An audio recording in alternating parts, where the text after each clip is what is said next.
Welcome back to Trafford Fisher's Karaoke Hour. You got another song for us, Trafford? That refers, I've done it before.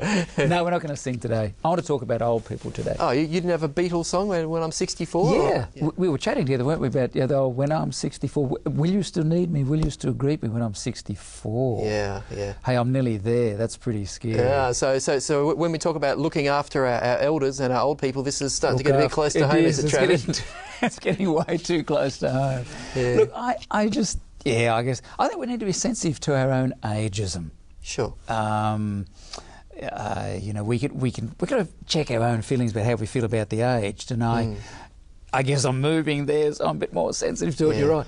I've noticed, Trafford, sometimes sitting in family gatherings, you know, there's an older person there who's perhaps a little hard of hearing, and the conversation just happens goes around them, very yes. fast, and they just sit there and I see that person there, and I think, boy, that's a bit. It saddens me a little bit. There's all that experience. You're right. I think we have this general sense that if you're old, it's not so much contribution, but your value is less in some way. And I think that's really sad. I think you're spot on.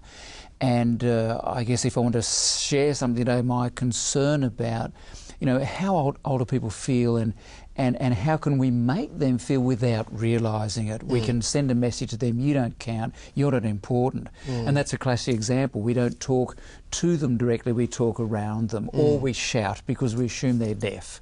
Or, you know, we talk slowly and, you know, as if you really don't understand.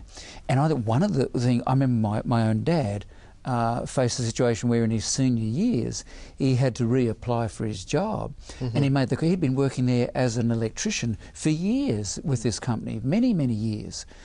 But all these younger guys were coming through with degrees, but he didn't have a degree. But he had an incredible, and he said some of these guys with degrees had no idea in the real world, but he had to stand against these guys who had degrees. And so I think a lot of aged people, well, I don't have a degree, so I don't count. But they've got incredible wisdom and years of knowledge. Experience, The Christian text, I love it, I've got to share these two. It says, cast me not aside when I grow old, as my strength fails, do not forsake me. Wow, where's that from? That's in Psalms. So David is an older man saying, hey, count me in, I'm still there. And then another one in Leviticus says, stand in the presence of grey hair and give respect to the elderly. Yay. Oh, amen. So I think there's some ways we can do that. Be sensitive to how we feel, our own feelings about aged people. Don't talk around them, talk to them. Don't assume that they're deaf or incapable of doing things. One of my favourite photos that I saw from a Time magazine was a guy who's water skiing and he's 100 years old. Wow. Yes, he's my hero, you know. People can do incredible things, and of course we are living longer now. Our medical world, we're making improvements. So we're going to have more and more aged people in our society, in Australia, over the years ahead. So I think we need to be really sensitive to this. Take care of them, look after them, honour them well.